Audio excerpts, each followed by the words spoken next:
नमस्कार दोस्तों, आपका स्वागत है हमारे आज इस खास पॉडकास्ट में। कानून का आज हमारे समाज में एक गहरा स्थान है।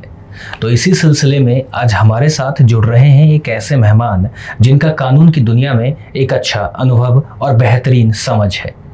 ये न सिर्फ एक यंग अनुभवी एडवोकेट हैं, बल्कि अपने विचारों और काम से कई लोगों को दिशा भी दे चुके हैं। तो आइए जानते हैं बिना किसी देरी से कि उनका स्वागत करते हैं और जानते हैं कानून से जुड़ी कुछ दिलचस्प अहम बातें। आकाश भाई, आपका बहुत बहुत स्वागत है हमारे पॉडकास्ट में। और जैसे हमने अभी थोड़ी देर पहले बात भी करी है कि आप सारे कोर्टों में केस देखते हैं, हाई कोर्ट से सुप्रीम कोर्ट से डिस्ट्रिक्ट कोर्ट, फैमिली कोर्ट्स में, high courts all over India मेरे पास मैटर्स हैं आज के टाइम। अच्छा, मैं एक चीज़ समझना ये चाह रहा था कि एक हाई प्रोफाइल केस, ठीक है, और एक आम आदमी का केस। हाई प्रोफाइल केस की सुनवाई किस तरीके से हुई आपने भी देखा, मैंने भी देखा, और मीडिया के थ्रू सभी पूरी देश की जनता ने देखा। और एक आम आदमी का केस इतना लंबे समय के लिए कि वो कैसे करे, उसको समझने में ही समय लग जाता है। ऐसा क्यों होता है? ये कानून की सिस्टम में कोई कमी है? एक्चुअली क्या है कि आज के टाइम में इंडिया के अंदर ना इतने करोड़ों केस पेंडिंग है ना, आम आदमी के लिए तो बहुत दूर की बातें है, जजेस के लिए भी इतना डिफिकल्ट हो चुका है। एक एक कोर्ट के अंदर, अभी मैं पटियाला उस कोर्ट में था, लेकिन मेरा मैटर लगा हुआ था, उन जज साहब के पास में 37,000 केस पेंडिंग थे। अच्छा। एक जज साहब के पास 37,000 केस पेंडिंग होंगे, तो आप सोचो रोज डेली के कितने मैटर लगेंगे उनके पास, और नेक्स्ट डेट उसकी जब जाएगी तो कब जाएगी। वो ऑलमोस्ट 1 साल से ऊपर की डेट दे रहे हैं मैटर्स के अंदर। और वो फिर जब तक वो चलता रहता है, नेक्स्ट डेट आएगी। कभी कभी क्या होता है कि जजेस छुट्टी पर हैं, कभी अपोजिट पार्टी डेट ले रही है, कभी आप डेट ले रहे हैं, तो ये वाला जो प्रोसेस है ना, इसके अंदर डिले ज़्यादा होता है चीज़ों को लेकर। केजरीवाल का जो बवाल था, चूंकि दिल्ली के पूर्व मुख्यमंत्री और आम आदमी पार्टी के नेता अरविंद केजरीवाल ने हाई कोर्ट केस में जज स्वर्णकांता की अदालत का बहिष्कार करते हुए केस नहीं लड़ने का फैसला लिया था। तो हमें थोड़ा सा बताइए कि इस हाई प्रोफाइल केस में किस तरीके से चीज़ें होती हैं और ये इसका प्रोसेस क्या रहता है। बेसिकली जो आज के टाइम में केजरीवाल साहब कर रहे हैं, उनको ये नहीं पता कि आज वो जो दिशा दिखा रहे हैं ना लोगों को कि भाई मैं कोर्ट गया, मैंने अपने एडवोकेट्स को भी खड़ा नहीं करा, मैं खुद केस लड़ना चाहता हूं, और उसके बाद वो कहते हैं कि जी नहीं, अब मैं अपीयर नहीं होऊंगा कोर्ट के सामने, तो उसको उसके कॉन्सिक्वेंसेस बहुत झेलने पड़ेंगे। हमारे दर्शक भी यही समझना चाह रहे हैं कि केजरीवाल वाले केस में ऐसा क्या हुआ था कि उन्होंने कोर्ट को ही चैलेंज एक तरीके से करना हुआ। ये एक्चुअली उनको क्या लगता है कि उनको, केजरीवाल साहब को ये लगता है कि जी जो कोर्ट है वो बायर्स है, और हो सकता है कि फ्यूचर में जो जब भी ट्रायल खत्म होता है उधर से हाई कोर्ट से, तो उनके अगेंस्ट में ऑर्डर आएगा। अच्छा, तो इसमें एक चीज़ और समझना मैं चाह रहा था कि ये जैसे केजरीवाल अपनी जो जज से एक बहस करना होता है, वो खुद ही कर रहे थे। हाँ जी। तो इसमें ये कानून के दायरे में है ये चीज़ है? तो कोर्ट की पावर है, कोर्ट अलाउ कर सकती है, एक आम आदमी भी जाकर कोर्ट में केस लड़ सकता है एक लेवल तक, और हाई कोर्ट ने उसको अलाउ किया है कि जी आप लड़ो, आप खुद लड़ना चाहते हो। बट क्या होता है, जनरली आप बोल तो देते हो कि जी मैं लड़ना चाहता हूँ, बट आपको नॉलेज नहीं होगी कि किस कानून के अंदर क्या करना है, क्या डॉक्यूमेंट फाइल करने हैं, किस कानून को आपको जज साहब को पढ़ाना है, कौन सी जजमेंट रिलाई करनी है आपको। ये चीजें की थोड़ी सी नॉलेज का वो होता है कि पता नहीं होता लोगों आम आदमी को। जितनी मेरी एक समझ है, मेरा मानना यह है कि उनके पीछे इतनी बड़ी जो हमने वीडियोस देखी हैं, जो कोर्ट से वीडियो रिलीज हुई हैं या सोशल मीडिया पे जो हुई है, इतनी बड़ी फौज वकीलों की खड़ी कर लेना, ये क्या समझते हैं आप इसको? तो कोर्ट का राइट है, इवन उनका क्या, ये आज के टाइम में जो इंडिया के अंदर रह रहा है सबका राइट है, एडवोकेट हायर कर एडवोकेट को अपीयर कराना किसी भी केस में, चाहे वो झूठा हो सही हो, वो तो मैटर ऑफ ट्रायल है। तो आपका राइट है, आप एडवोकेट अपीयर कराओ कोर्ट के अंदर। और जनरली क्या होता है, वो ऐसे बड़े मैटर्स के अंदर खुद एडवोकेट्स आकर आपका केस लड़ते हैं बड़े बड़े, क्योंकि ये क्या होता है कि उनके लिए भी एक बड़ा अपॉर्चुनिटी होती है कि बड़ा मैटर मेरे को मिला है, बड़ा मैटर लड़ने को मिल रहा है मेरे को। क्या एक वकील, एक एडवोकेट मांग कर सकता है मैं लड़ूं ऐसा करके? हर एडवोकेट नहीं, बट हाँ ये देखो नामी गिरामी जैसे बड़े वकील होते हैं, एडवोकेट्स होते हैं, वो डायरेक्ट पार्टी को अप्रोच करते हैं कि भाई मैं आपका केस लड़ता हूँ फ्री में, उससे क्या होगा, उनका नाम आएगा और इनका काम भी हो जाएगा। क्योंकि वो मीडिया में जितना नाम आएगा उतना ही उनकी अब कपिल सिब्बल सर हैं, कपिल सिब्बल सर उनके मैटर जनरली वो करते हैं, मनोज सिंघवी जी हैं वो करते हैं, बड़े नाम है और इनका काम चल ही रहा है और एडवोकेट हैं तो वो अपीयर हो ही रहे हैं। उनके लिए भी बढ़िया है कि बड़ा नाम है, केजरीवाल का केस लड़ रहे हैं, उनके लिए बड़े नाम एडवोकेट अपीयर हो रहे हैं उनके लिए। अच्छा, मैं आपसे एक सवाल मेरे जहन में ये है कि कोई ऐसा केस जो आपने बहुत बड़ा केस कोई ऐसा देखा हो कि हाँ मैं ये केस कर रहा हूँ और आपको लगा हो कि नहीं यार इस केस में दम है और मुझे मज़ा आ रहा है काम करके, एक वकील के लिए कैसा होता है? हर छोटा केस कब बड़ा हो जाता है कुछ नहीं पता। हर केस बड़ा होता है, मेरा मानना ये है, हर केस बड़ा होता है क्योंकि हर केस के अंदर आपको पढ़ना पड़ता है, चीज़ें ऐसी ऐसी होती है क्योंकि लड़ना पड़ेगा आपको, और वो लड़ते लड़ते कब सुप्रीम कोर्ट पहुंच जाओगे आपको नहीं पता। क्योंकि केस कोई भी हो, एक पार्टी जो हारेगी वो अपील में जाएगी, और जब उधर से कोई ऑर्डर आपके अगेंस्ट में आएगा तो फिर आप उसके भी ऊपर जाओगे। डिस्ट्रिक्ट कोर्ट से लेके सुप्रीम कोर्ट तक जाना, और वो मैटर कब बड़ा हो जाता है, कब आपका केस लैंडमार्क जजमेंट बन जाती है, गाइडलाइन बन जाती है, आपको भी नहीं पता होता। आपको भी नहीं पता होता। अच्छा, थोड़ा सा बहुत ही हल्का सवाल है कि जैसे हम फिल्मों में देखते हैं कि कटघरे होते हैं, कानून की बातें चल रही होती हैं और मुवक्किल और सामने पक्ष विपक्ष दोनों आपस में बहस कर, क्या ये कोर्ट में भी ऐसा ही रहता है कुछ? देखो ऐसा नहीं है कि जो हम टीवी में देखते हैं एग्जैक्ट वो रहता है, बट चीज़ें थोड़ी सी अलग होती है रियलिटी में, कि कटघरे ऐसे वाले कटघरे नहीं होते इंडिया में, या फिर जो रियलिटी के अंदर ऐसे वाले कटघरे और ऐसी चीज़ें नहीं होती है। क्योंकि हमारे पास देखोगे आप, कोर्ट्स इतने बड़े बड़े नहीं हैं, कोर्ट रूम्स छोटे छोटे हैं, इतने इतने केसेस पेंडिंग है, तो कहाँ से चीज़ें, वहाँ पे बैठने तक की जगह नहीं बन पाती, एडवोकेट्स को भी बाहर खड़ा होना पड़ता है। अच्छा, जैसे मान लीजिए कोई एक लड़की अगर थाने में जाती है, ठीक है, ये बहुत ही एक तो कॉमन क्वेश्चन है, लोगों को जानना भी चाहिए इस बारे में कि एक लड़की थाने में जाती है और बेशक उसके साथ कुछ हुआ नहीं हुआ ये दूसरी बात है, उसने जाके किसी के खिलाफ लिखवा दिया एक केस, एफआईआर करवा दी, क्या एफआईआर दूसरे पक्ष के सुने बिना या फिर डायरेक्ट एफआईआर चीजें हो जाएंगी और वो अरेस्ट हो जाएगा दूसरा पार्टी? अब इसके अंदर ये देखा जाता है सबसे पहले तो वो कंप्लेंट क्या कंप्लेंट है और किस सेक्शंस में है और रिगार्डिंग किस चीज़ के लिए है।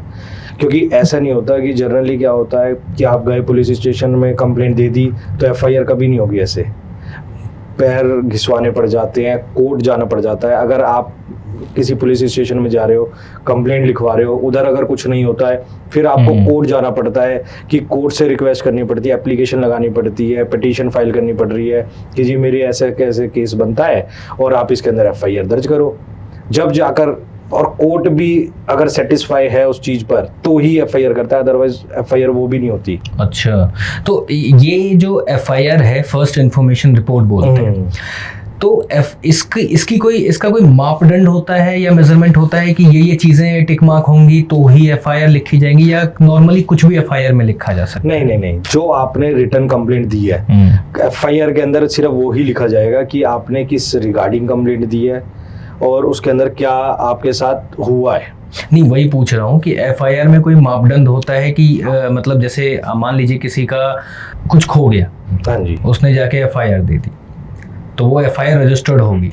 आज के टाइम वो रजिस्टर नहीं होगी। आप उसके लिए अगर आपका कोई सामान गुम हो जाता है तो आपके लिए ई पोर्टल पे जाकर आप एफआईआर करा सकते हैं, उसमें तुरंत एफआईआर हो जाती है उसके लिए। अच्छा, लेकिन वो एफआईआर वैध होती है, वैलिड होती है, वो एफआईआर वैलिड होती है।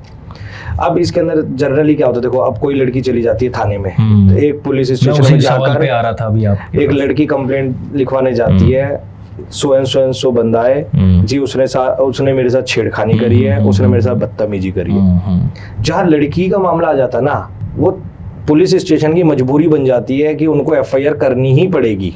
अच्छा, हाँ जी। अब लड़की उसके अंदर कुछ चीजें ऐसी गाइडलाइंस है, इसके अंदर बहुत सारे लॉज हैं। अब जैसे सपोज करो कि रेप केस है, अब एक लड़की जाके थाने में लिखवाती है कि जी सो एंड सो लड़के ने मेरे साथ रेप करा है, ऐसे ऐसे ये चीजें रही हैं, रिटर्न में कंप्लेंट दे दी। अब उनकी मजबूरी है, उनको बिना किसी देरी के तुरंत एफआईआर करनी पड़ेगी। अच्छा, हाँ जी, और अगर एफआईआर हो गई तो तुरंत लड़का अरेस्ट भी होगा। फिर वो लंबा प्रोसेस, फिर वही प्रोसेस है, आपने ट्रायल फेस कर रहे हो, बेल लगा रहे हो। अब इसके अंदर क्या होता है कि लड़का झूठा है या सच्चा है, मैटर ऑफ ट्रायल है, ट्रायल फेस कर रहे हैं, 5 साल 7 साल 10 साल लग गए। जब जाके पता चला लड़का तो बेगुनाह था, एक्वेट होकर आया वहां से कोर्ट से। पर अब ये देखो उस 10 साल में उसने क्या झेला है, उसने और उसके घर वालों ने कितना उसके साथ अन्याय हुआ है। अच्छा, कभी ऐसा हुआ है कि आपने कोई केस लड़ा हो और आपको दूसरी पार्टी की तरफ से ऐसे धमकी आया हो? तो ये तो चलता रहता है, ये तो पार्ट ऑफ लिटिगेशन है, ये चीजें चलती रहती है। तो अच्छा, हाँ जी, मतलब होता है कि अगर आप कोई केस लड़ रहे हो तो हो सकता है दूसरी पार्टी की तरफ से धमकी आए, अगर या हाई प्रोफाइल केसेस होंगे या कुछ जिससे गैंगस्टर रिलेटेड केस होंगे तो उसके अंदर ये चीजें नॉर्मल है, ये होगी ही होगी। तो क्या कानून में कोई सुधार की जरूरत है? आप क्योंकि आप प्रैक्टिस कर रहे हो, आप उस चीज को जी रहे हो, तो क्या लगता है कानून में सुधार की जरूरत है या फिर क्या करना चाहिए? देखो, मेरा मानना ये है कि कानून में सुधार की जरूरत जो बहुत जरूरी है, इसके अंदर टाइम टू टाइम अमेंडमेंट होना बहुत जरूरी है। अब जैसे रेप केस वाले को ले लेते हैं हम एग्जांपल में, मेरे पास एक करंटली अभी रेप केस है, उसके अंदर बेल लगाई हुई थी मैंने, अभी डिसमिस हो गई है वो। अब मेरे पास सारे सबूत है, बट कोर्ट उस चीज पे कंसीडर नहीं कर रहा, उस चीज को लेकर बेल में। तो आज इसके अंदर ये होना चाहिए कि जब आपने कंप्लेंट लिखवाई तो उसको एफआईआर में कन्वर्ट मत करो, या एफआईआर आपने कन्वर्ट कर दी ना तो एटलीस्ट 1 महीना या 2 महीना इन्वेस्टिगेशन ज्वाइन करवाओ, उसके अंदर कोई अरेस्ट नहीं होगा। आपको लगता है इन्वेस्टिगेशन के टाइम पे कि अब रिक्वायरमेंट है इसमें अरेस्ट की, तब अरेस्ट करो। अदरवाइज अगर आपको लगता है कि झूठी एफआईआर है, पैसे बनाने के लिए करी गई एफआईआर है, या फिर सिर्फ बदला लेने के लिए करी गई एफआईआर है, तो उस एफआईआर को खत्म करनी चाहिए जभी के जभी। ये होना चाहिए, मेरे को तो ये लगता है। अच्छा, ये जो फास्ट ट्रैक कोर्ट बने हैं, ये फास्ट ट्रैक कोर्ट में, क्योंकि जैसा कि हम डेटा भी देखते हैं, बहुत सारी चीज़ें देखते हैं कि केस इतनी पेंडिंग है, जजेस कम है, तो फास्ट ट्रैक कोर्ट में फास्ट ट्रैक का मतलब ये होता है कि वह आपका विद इन, मतलब मुझे ऐसा लगता है कि फास्ट ट्रैक का मतलब होता है 2 महीने 3 महीने में आपका रिजल्ट आ जाएगा, पर क्या ऐसा होता है? देखो, ये जनरली पॉसिबल ही नहीं है ना, चाहे कितना भी फास्ट ट्रैक कोर्ट हो, 2 महीने, साल 2 साल के अंदर कोई भी केस खत्म नहीं हो सकता, क्योंकि एक एक कोर्ट के अंदर इतने केसेस पेंडिंग है, इतने केसेस पेंडिंग है कि उनको खुद नहीं समझ में आता कि करना क्या है, कैसे होना है, क्या करना है। क्योंकि क्या होता है, कभी आप अपोजिट पार्टी डेट ले रही है, कभी हम डेट ले रहे हैं, कभी जज साहब छुट्टी पर हैं, कभी स्टेनो नहीं है, कोर्ट का स्टाफ पूरा नहीं है, कभी फाइल नहीं मिल रही, तो बहुत सारे सर्कमस्टांस ऐसे हो जाते हैं। कभी गवर्नमेंट छुट्टी पड़ गई उस दिन तो डेट लग गई, लंबा प्रोसेस, वो ऐसे प्रोसेस लंबा चला जाता है। विटनेस को बुलाया है, विटनेस अवेलेबल नहीं है, तो अब मजबूरी है कोर्ट की भी, टाइम तो ग्रांट करना पड़ेगा उसको भी। कोर्ट के अंदर जो सुनवाई का प्रोसेस होता है, तो वो लंबा प्रोसेस जो जा रहा है, उसके पीछे जो आपने चीज़ें बताई हैं वही सब चीज़ें हैं, ठीक है? हाँ जी। अभी हमारा एक सवाल है आपसे कि हम वापस एक बार केजरीवाल वाले मुद्दे पे आते हैं, ठीक है, क्योंकि बहुत हमारे दिल्ली के पूर्व मुख्यमंत्री रह चुके हैं।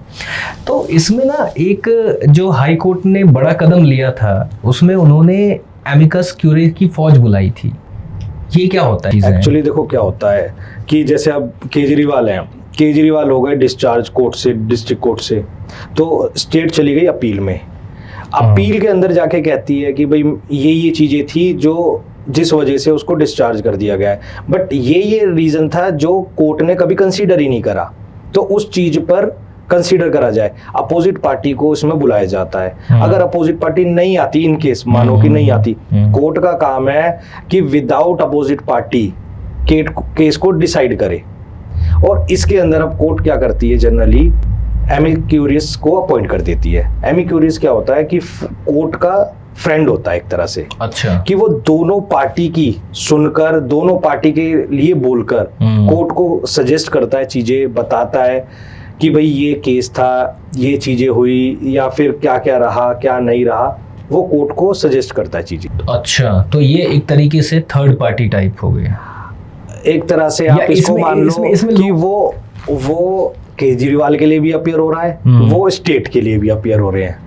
तो इसमें कोई एक बंदा होता है या फिर नहीं, वो डिपेंड करता है कोर्ट एक को भी कर सकती है, 2 को भी ले सकती है, वो कोर्ट के ऊपर डिपेंड करता है एमिक्यूरियस कितने लोगों को भी ताकि अपॉइंट करा जा वो सकता है। जो विवाद आपके जज और जो पार्टी के बीच चल रही है उसको सुन के, मतलब मुझे जो समझ आ रहा है, और न्यूट्रल एक रिपोर्ट सबमिट करे कोर्ट के अंदर, बिल्कुल। जिससे कि उससे निष्पक्ष सुनवाई। उनको सुनना नहीं है, उनका काम किसी को सुनना या किसी अच्छा। को वो नहीं करना, एनालाइज करना है क्या केस था, क्या केस नहीं है, क्या चीजें रही हैं उसके अंदर, वो जज साहब को समझाना है और चीजें बतानी है कि भाई ये चीजें थी केस के अंदर, ये चीजें रही हैं, और जो स्टेट किस चीज के लिए इधर आया है। चलिए, आपसे बहुत सारी चीज़ें समझ के अच्छा लगा।